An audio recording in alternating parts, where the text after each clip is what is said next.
안녕하십니까. 현재 저는 프루티디노라는 블록체인 게임 프로젝트에서 마케팅을 담당하고 있는 정찬홍이라고 합니다. 오늘 저는 흔히들 P2E라고 부르는 블록체인 게임에 대해서 발표를 해보고자 합니다. 부족한 발표 잘 부탁드리며, 이번 발표의 경우 제가 조사를 하고 느낀 것에 대한 발표이다 보니 아마 다르게 생각하시는 분들도 있을 거라고 생각합니다.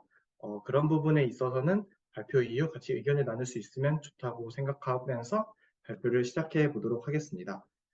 네. 먼저 플레이트 원 게임의 현황에 대해서 최근 현황에 대해서 말씀을 먼저 드리고자 합니다.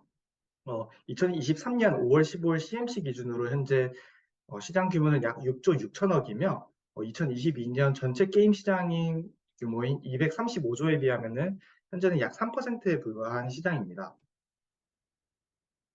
매 분기마다 이제 댐 레이더와 BGA, 그러니까 블록체인 게임 얼라이언스에서 블록체인 유저 수 및 어떤 네트워크가 주로 사용되는지 분기별로 계속 조사를 하는데요. 조사를 할 때 UAW를 기준으로 해당 데이터를 현재 산출하고 있습니다. UAW는 유니크 액티브 월렛의 약자로서 이제 디앱의 스마트 계약과 상호작용하는 고유한 지갑 주소의 수가 어떻게 되는지를 이제 체크를 하는 건데요. 이를 기반으로 현재 댐 레이더와 BGA는 현재 블록체인 산업이 얼마나 활발하게 지금 돌아가고 있는지 확인하고 있습니다.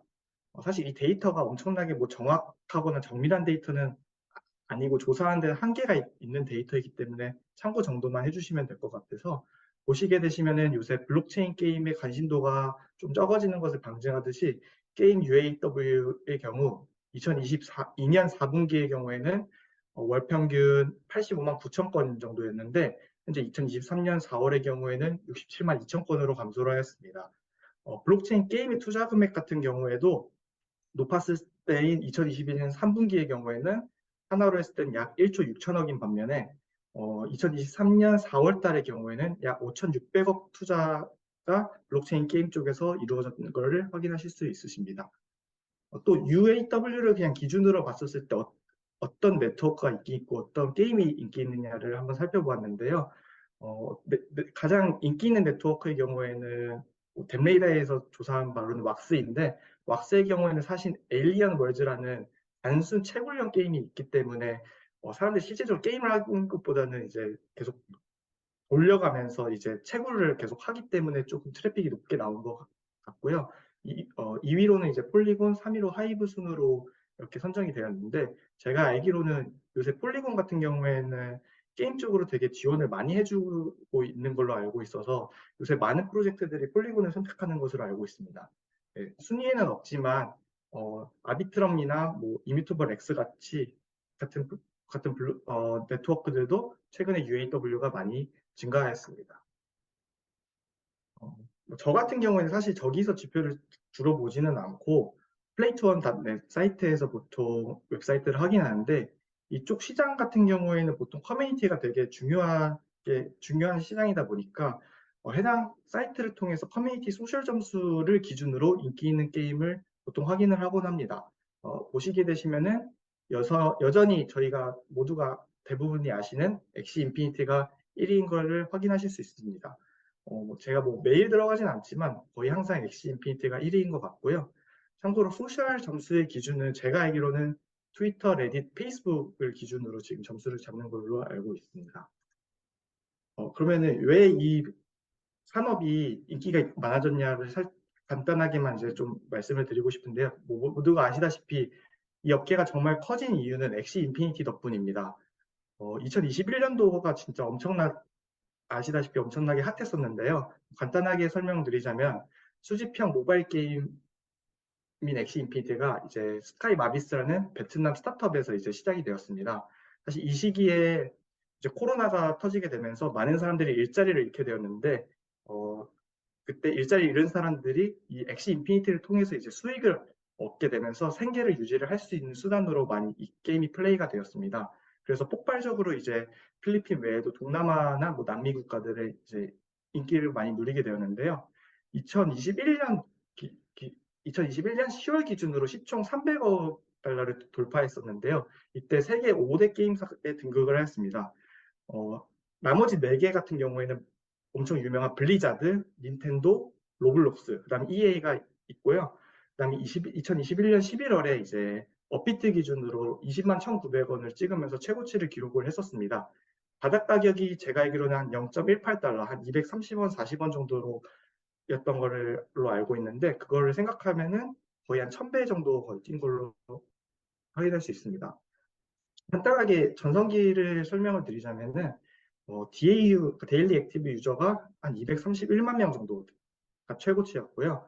2021년 7월 기준에 엑시 한 마리를 구매하는데 최소 0.2 이더 정도, 하나로 달러로 약 400달러 정도가 필요했습니다. 엑시는 3마리가 있어야지 한 팀을 이뤄서 게임을 할 수 있는데요. 한 팀을 위해서는 최소 1200달러가 필요했다는 얘기고, 당시 수입이 어떻게 되었냐면, 일반 유저의 경우에는 이제 게임을 통해서 유틸리티 토큰인 SLP 토큰을 획득을 할 수 있었는데, 하루 보통 150 SLP, 프로 선수 기준에서는 대략적으로 300 SLP 정도의 수익을 획득할 수 있었습니다. 당시 SLP가 최고가가 대략적으로 0.3달러 정도로 벌었을 때 하루 최소 45달러 정도를 벌 수 있었던 것을 의미를 하고요. 이것은 30일 이내로 자기가 투자한 금액을 모두 회수할 수 있었다는 것을 의미합니다. 이 수치는 심지어 브리딩을 통해서는 계속해서 또 추가적인 수익을 획득할 수 있는데 브리딩 외에 그냥 단순히 게임을 하면서 얻을 수 있는 ROI이기 때문에 실질적인 ROI는 제가 전달받은 바로는 한 일주일 정도면 거의 회수할 수 있었던 걸로 알고 있습니다. 얼마나 브리딩이 많이 되었냐면 5월달 같은 넷째 주의 경우에는 약 2만 마리 정도 매일매일. 근데 제일 많이 민팅된 2021년 7월 정도에는 한 12만 5천만 마리 정도의 엑시가 민팅된 걸로 알고 있습니다. 그런 이런 엑시도 결국에는 뭐 아시다시피 많이 추락을 하게 되었습니다. 현재 기준으로 봤을 때 DAU는 약 25만 명 정도 되고요. 엑시의 지금 최소 가격은 제 사진에 첨부한 것과 같이 기존 400달러였던 게 지금은 1.44달러 정도까지 많이 무너졌습니다. 현재 수익 구조는 어떻게 되냐면 일반 유저는 약 30 SLP, 프로 선수의 기준은 한 350 SLP 정도가 되는데 SLP 가격이 지금 99% 이상 폭락한 0.002212 정도가 됩니다. 결국 하루에 1달러도 지금은 벌지는 못하는데 아직도 여전히 필리핀이나 이런 데서 공장 형태로 해서 가공해서 많이 돌리고는 있습니다만 실질적인 게임 유저는 많이 없고 현재는 한 대략적으로 1,000마리 정도 엑시가 지금 민팅되는 걸로 파악이 되고 있습니다. 그럼 이 엑시가 왜 무너졌냐를 봤었을 때 결국에는 수요와 공급의 법칙이 존재하지 않았나 싶습니다. 왜냐하면 SLP 같은 경우에 발행량이 무제한이고 당시에는 사용처가 이제 거래소에서 출금하는 방법 아니면은 단순히 브리딩에 사용하는 방법 정도였는데 이 브리딩에 있어서도 구조가 되게 단순했어가지고 SLP가 공급되는 양보다 사용되는 양이 현저히 적었었습니다. 그리고 그렇게 되니까 장세장에서는 사실 이게 크게 문제가 되지 않았습니다. 왜냐하면 계속 어떤 사람은 공급을 하고 그 엑시를 구매해서 어떤 사람들은 자기가 브리딩 하지 않고 마켓플레이스에 있는 엑시를 구매해서 그걸 통해서 다시 브리딩을 했기 때문에 큰 문제가 되지 않았으나 이게 어느 순간부터 인기가 시들시들해지고 새로운 유저들이 계속해서 생겨나지 않게 되자 그냥 민팅된 엑시들이 너무 많아지게 되고 그게 온전히 마켓플레이스로 넘어오게 되었습니다. 그렇게 되다 보니까 수요에 비해서 너무 많은 엑시가 이미 생겨났으며 엑시를 브리딩하는 것보다 그냥 마켓플레이스에서 있는 걸 사서 하는 것이 훨씬 더 싼 말도 안 되는 구조가 이제 이루어지게 되었습니다. 그렇게 되다 보니까 아무도 이제 브리딩을 하지를 않게 되고 이 생태계는 많이 망가지게 되었습니다. 근데 또 엑시 인피니티 팀의 당시의 대응이 좀 많이 미흡하고 늦었었으며 또 다른 문제는 뭐였냐면은 그 이미지를 보시면 엑시 같은 경우에는 바디에 뭐 눈, 코, 입, 꼬리, 머리, 손, 그다음 귀 이렇게 6파츠가 총 존재를 하는데 이렇게 보이는 여섯 개의 D 파츠와 또 보이지 않는 열성 유전자인 R1 파츠 또 보이지 않는 열성 유전자인 R2 파츠를 엑시가 가지게 됩니다. 총 18파츠를 가지게 되는데 이 유전자들을 이제 엄마 엑시, 아빠 엑시로부터 받아서 아기 엑시가 태어나게 되는데 엑시 인피니트 같은 경우에는 부모와 자식 간의 교배는 불가능하겠습니다. 왜냐하면 그렇게 하게 되면은 너무나 그 퓨어한 엑시가 탄생하기가 쉬워져가지고 그렇게 했는데 여기가 좀, 그 취약점이 노출된 게 부모와는 불가능하지만 할아버지, 뭐 이모, 큰아빠, 엑시와는 또 가능하게 되다 보니까 계속 약간 근친교배와 같은 그런 브리딩들이 되다 보니까 너무 많은 퓨어 엑시들이 만들어져서 결국에는 퓨어 엑시에 대한 희소성이 너무나도 떨어졌으면 그 또한 가격을 많이 폭락시킨 하나의 사유가 되기도 합니다. 어, 비단 엑시뿐만이 아닙니다. 사실 당시에 세탄 아레나라고 해서 뭐 이제 엑시를 이길 수 있는 게임, 뭐 DAU도 30만 훨씬 넘었던 게임, 그다음 크립토 칼스라고 해서 엄청 인기 있던 게임들도 있는데 당시에 THC 세탄 아레나 같은 경우에는 거버넌스 토큰이 THG가 있고 유틸리티 토큰인 THC가 있는데 THC로는 NFT 히어로는 구매가 불가능해서 수익화가 어려웠으며 마켓플레이스에서도 거래가 되지 않고 랩드 BNB로만 거래가 됐기 때문에 사실 사용처가 없었기 때문에 다 거래소로 출금만 되지 실제적으로 이용되는 물량은 없었다 보니까 가격이 거의 대략적 거의 20달러에서 아예 99% 이상 추락을 했습니다. 크립토 칼스 같은 경우에도 NFT를 실질적으로 민팅하는 것보다는 계속해서 외부에서 무료 NFT들이 얘네들이 만들 수 있는 방법이 있었는데 그런 것들이 계속해서 유통되다 보니까 아무도 민팅을 하지 않고 단순히 그냥 마켓플레이스에서 거래를 하는 게 더 저렴하다 보니까 에코시스템이 완전히 무너졌기 때문에 이 프로젝트 또한 토큰 가격이 엄청나게 많이 떨어졌습니다. 네, 그래서 당시 많은 프로젝트들이 토큰 그리고 NFT 공급량 그다음에 토큰의 사용처가 없었던 그런 많은 문제들 때문에 시장이 그런 토큰 경제가 무너지면서 프로젝트들 또한 많이 무너졌습니다. 사실 뭐 국내 게임들 같은 경우에는 다 최근에 출시가 되어서 뭐 게임이 성공했다, 뭐 망했다 이렇게 판단하기는 어렵지만 출시된 게임들의 P2E 게임으로서의 토큰 가격 및 수익성만 한번 보게 되면은 모드의 마을 같은 경우에도는 보상 체계가 전체 파이에서 자신이 소유한 부동산 파일을 나눠서 이제 이루어지기 때문에 땅이 계속해서 풀릴수록 자신이 받을 수 있는 보상이 낮아지고 있습니다. 그리고 현재 지금 상당히 어뷰징 랭커들이 상당히 많아가지고 계속해서 나오는 얘기가 보드게임을 좋아하는 사람으로서는 정말 괜찮은 게임이지만 투자 상품으로서의 모드의 마블 2는 초기 ROI가 뭐 처음에 예상했을 때는 한 50, 60일 걸렸던 게 지금은 뭐 평균적으로 6개월 얘기를 하고 있는데 또 1년 이상 얘기하시는 분들도 상당히 많거든요. 실질적으로도 땅이 계속해서 늘어나고 있고 청약을 통해서 땅을 획득할 수 있는데 청약 비율은 점차 계속 낮아지고 있는 현실입니다. 그리고 애니팡 시리즈들 같은 경우에는 블루토라는 토큰을 통해서 수익을 창출할 수 있는데 서버에서 하루에 채굴할 수 있는 양은 50만 개로 지금 현재 제한은 되어 있습니다. 게임에서 레드포라는 토큰을 획득한 후 블루포로 바꾸고 블루포를 P 위믹스 그 위믹스 달러로 바꾼 후에 위믹스로 전환해서 거래소에 보낸 다음에 이제 교환하는 형태인데 PVP 모드 같은 경우에는 배틀을 1대1 배틀을 했을 때 진 사람이 모든 토큰을 잃는 식으로 해서 레드포가 일부 소각은 되지만 결국 지속적으로 공급량은 늘어나기 때문에 블루포의 그러니까 블루포의 이제 공급량 또한 조절을 해줘야 되는데 현재로서는 거래소에서 환전하는 것 외에는 딱히 현재 사용처가 없기 때문에 지금 블루포도 계속해서 가격이 떨어지고 있고 추가적으로 지금 애니팡 같은 경우에는 레드포에서 지금 블루포의 교환이 지금 막혀 있어서 그런 부분도 지금 토큰 가격에 영향을 주고 있다고 생각을 합니다.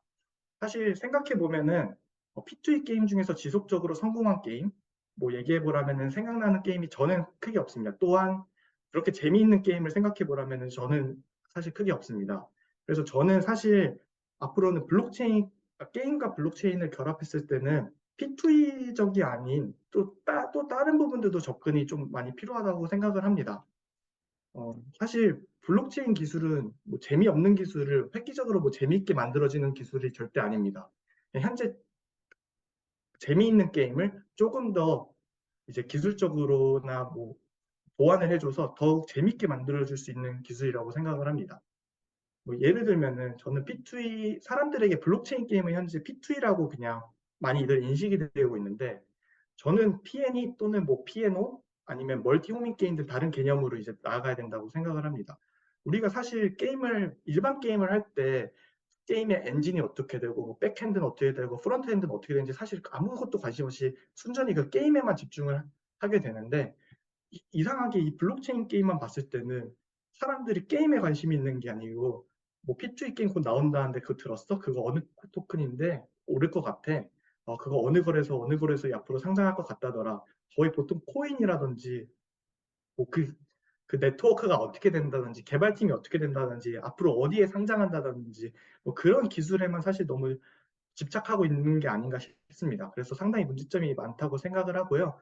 아까 말씀드린 것처럼 P2E가 아닌 P&O, P&E 아니면 멀티호밍 게임 등 새로운 이름으로의 재정의 및 단순히 이름만 재정의 하는 것이 아닌 새로운 방식으로 블록체인 기술을 응용하여 게임을 개발해야 한다고 생각을 합니다. 그렇게 게임사에서 노력을 해야지 유저들의 인식 또한 서서히 바뀌어 나갈 수 있다고 생각합니다. 그리고 결국에 게임의 본질은 재미있어야 됩니다. 게임 needs to be fun이라고 생각을 하고요. 그리고 사람들은 게임을 즐기기 위해서는 그래도 이겨야지 성취감을 느끼고 게임을 계속해서 하고 싶다고 생각을 하기 때문에 블록체인 게임도 기본적으로 P2W, 플레이 투 윈은 베이스로 깔고 가져가야 된다고 생각합니다. 결국 토큰은 그냥 부가적인 요소로 가야 된다고 생각을 하고요. 그리고 사실 지금 기존 웹2 게임사들 같은 경우에는 게임사에서는 이제 재밌는 게임을 제공해 주는 대신에 고객은 돈을 사용해서 이들은 게임을 즐기는 대신 게임 수익을 올리는 구조가 되는데 지금 웹3 같은 경우에는 게임사도 돈을 벌려고 하고 고객도 돈을 벌려고 하는 구조인데 사실 저는 이 구조가 과연 딱 진짜 이루어질 수 있는지에 대한 의구심이 좀 상당히 많습니다. 사실 블록체인은 그 기술 자체에서 게임에서 활용할 수 있는 장점이 매우 많다고 생각을 하고 있습니다. 예를 들면은 첫 번째로 인터로퍼러빌리티 같은 상호 운용성 같은 경우에는 특히 NFT 같은 경우 ERC71이나 ERC 1155 같은 경우에는 최대 장점은 이게 고유성이라고 생각을 합니다. NFT는 게임에서 정말 활용도가 매우 높다고 생각하는데요. 특히 인터로퍼러빌리티, 상호 운용성을 보게 된다면 블록체인은 내가 A라는 게임에서 B, C 아니면 D라는 게임으로 내 캐릭터와 아이템을 보낼 수 있고 또 받을 수도 있고 그래서 여러 게임에서 한 가지 IP의 캐릭터 아이템을 이용할 수 있기 때문에 이 장점을 최대한 잘 활용을 했으면 좋겠다고 생각을 합니다. 뭐 사실 기존 게임에서는 그렇게 활용하는 구조는 아닌데 이러한 구조로 발전을 해봐도 좀 괜찮을 것 같다는 생각을 합니다. 단순히 여기서 그치는 것이 아니라 다른 블록체인 간에도 브리칭 서비스를 이용한다면은 뭐 NFT, 뭐 캐릭터 아이템 언제든지 다른 네트워크에도 문제없이 보내고 받을 수 있습니다. 추가적으로는 저는 더 나아가서 인터로퍼러빌리티 좀 더 확장하기 위해서는 유저들에게 SDK를 제공해 준다면 블록체인 게임은 더 무궁무진하게 성장할 수 있을 거라고 생각합니다. 뭐 로블록스 같은 경우에는 유저들이 직접 게임을 개발하고 유통할 수 있는 게임인데 현재 DAU가 6,610만 명 정도 되고 이미 게임 내에 5,500만 개 이상의 게임이 있습니다. 로벅스라는 코인을 통해서 이미 수많은 플레이어들이 게임 생태계를 만든 상태이고요. 스타크래프트 같은 경우에도 20년 이상 사랑을 받았었던 이유는 단순히 하나의 게임 모드가 아닌 유저들이 유즈맵을 통해서 자신들이 직접 원하는 게임 모드를 만들 수 있기 때문입니다. 심지어 게임사는 20년 동안 이 유닛들에 대해서 밸런싱을 한 번도 패치하지 않았지만 유저들이 직접 진행하고 있습니다. 뭐 유저들이 직접 그 종족 캐릭터들을 밸런싱을 하고 있다는 게 아니고 맵들을 계속해서 새롭게 어떤 종족이 유리한 맵을 만들고 어떤 종족은 불리한 맵을 만드는 등을 통해서 밸런싱을 직접 진행하고 있습니다. 스타크래프트 CTO가 이런 얘기를 한 적이 있다고 합니다. 우리가 처음 출시한 스타크래프트와 지금의 스타크래프트는 내가 상상도 못할 만큼 너무나도 다른 게임이 되어 있다. 이렇게 얘기를 하였습니다. 그리고 또한 대표적인 블록체인 게임인 엑시 인피니티 같은 경우에도 2022년 자신의 NFT와 뭐 아이템을 이용하여 미니게임을 만들어줄 수 있는 게임사 및 개인들을 모집한 적이 있습니다. 이에 총 약 200팀 정도가 지원을 했고 11팀이 선정되어서 제가 뭐 지금 개발이 끝난 상태인지는 모르겠는데 개발을 그 엑시 인피니티의 자산들을 미니게임과 연동될 수 있도록 개발을 시작했다는 것까지는 제가 이제 전달을 들었었습니다. 그뿐만 아니라 엑시는 이제 루나시아 SDK라고 해서 자체 플랫폼 또한 개발 중입니다. 블록체인 게임의 SDK가 만약 활용이 된다면 유저들이 가지고 있는 게임 제어와 NFT가 활발히 사용될 수 있는 게임, 그다음 컨텐츠들이 지속적으로 무궁무진하게 나올 수 있을 것이라고 생각하며 서로 독립적인 존재인 게임들이 블록체인 기술을 이용해서 모두 하나로 연결될 수 있을 거라고 생각합니다. 이는 곧 인터게임 이코노미와 인터게임 플레이를 통해 서로 다른 게임과 서비스, 현실이 연결되는 거대한 메타버스 형성을 의미한다고 생각합니다. 그리고 또 블록체인 기술 중에서 적극적으로 활용해야 될 부분은 소유권, 진정한 소유권과 스마트 컨트랙트라고 생각을 합니다. 기존 게임들 같은 경우에는 플레이어는 아이템 및 캐릭터에 대해서 이용권만 가지고 있지 소유권을 가지고 있지 않습니다. 전적으로 게임 아이템과 캐릭터 모든 자산들은 게임사에 이제 귀속이 되는데요. 블록체인은 일부 아이템과 재화의 소유권이 플레이어에 있기 때문에 음지에서 거래되던 아이템들을 공식적으로 거래할 수 있는 기술이라고 생각합니다. 예를 들어 플랫폼에서 높은 수수료를 떼어가는 것이 아닌 스마트 컨택트를 이용하여 유저가 편하게 P2P 거래를 할 수 있는 창구를 제공하게 되면 유저들이 좀 더 게임을 즐길 수 있는 하나의 방법이 될 수 있지 않나라는 생각이 듭니다. 그냥 게임을 하면서도 자기가 굳이 외부 플랫폼을 이용하지 않는 직접적인 수익을 얻을 수 있다고 생각을 합니다. 그리고 사실 결국 토큰 NFT의 폭넓은 사용처가 매우 중요하다고 생각합니다. 이 게임이 성공하기 위해서는요.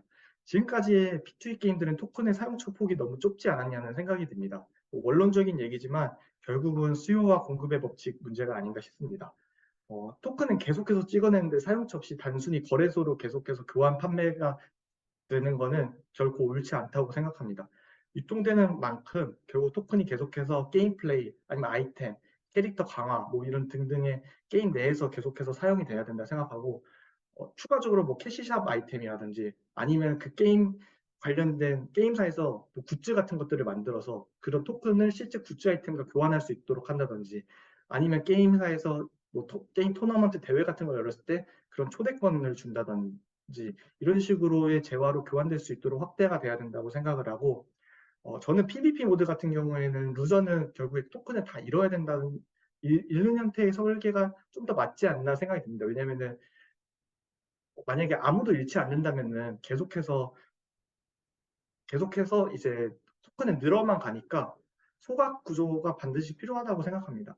그리고 엑시 같은 경우에는 NFT가 버닝은 없고 계속해서 생산되는 구조인데 예를 들면 엄마 엑시 하나, 아빠 엑시 하나가 있었을 때 두 마리를 브리딩하면 계속 세 마리가 되고 네 마리를 브리딩하면 여섯 마리가 되고 계속해서 늘어나는 구조입니다. 근데 NFT 같은 경우에도 충분히 합성, 강화 등으로 NFT를 충분히 소각할 수 있다고 생각을 해서 그런 구조로의 설계도 좀 필요하다고 생각하고 토큰 NFT가 사실 실생활에서 어떻게든 멤버십으로도 사용될 수 있도록 뭐 사용처는 확대돼야 된다고 생각합니다. 뭐 일례로 뭐저 같은 경우에는 저희 프로젝트에서는 프루티 디너라고 해서 과일 관련된 공룡 캐릭터들이 있는데 그렇게 되면 과일 관련 뭐 커피숍들이랑 제휴를 해서 예를 들면 망고 NFT 캐릭터를 가지고 있으면 망고 주스가 10% 할인된다는데 그렇게 좀 더 실생활에서 이런 이용처들이 좀 더 폭넓게 있어야지 않나라는 생각이 듭니다. 그리고 또 추가적으로 사실 웹2 유저를 더욱 웹3로 많이 유입을 해야 된다고 생각합니다. 제가 첨부한 이미지는 제가 작년쯤에 AMA를 진행했었을 때의 이미지인데요. 당시 1분도 안 되는 한 30초 만에, 30초도 아닙니다. 5초 만에 질문이 한 1000개가 넘게 한 번에 올랐습니다. 그 말은 순수한 유저가 아니고 어뷰징을 했다는 유저고요. 제가 1년이 지나서 들어가 보니까 대다수가 탈퇴한 계정이더라고요. 실질적으로 그냥 사용하지 않는 계정들을 많이 하더라고요. 그래서 현재 웹3 유저의 경우 게임에 대한 직접적인 관심이 있는 유저보다는 에어드랍 헌터들이 훨씬 더 많다고 저는 네, 그렇게 많이 느끼고 있습니다. 그래서 사실 웹3 같은 경우 마케팅의 경우에는 커뮤니티가 가장 중요한데 현재 유튜브 KOL들 같은 경우에도 틱톡 KOL 같은 경우에도 구독자 수나 댓글 봇 작업들이 상당히 많이 돼 있고요. 거의 퓨어 유저는 많이 없고요.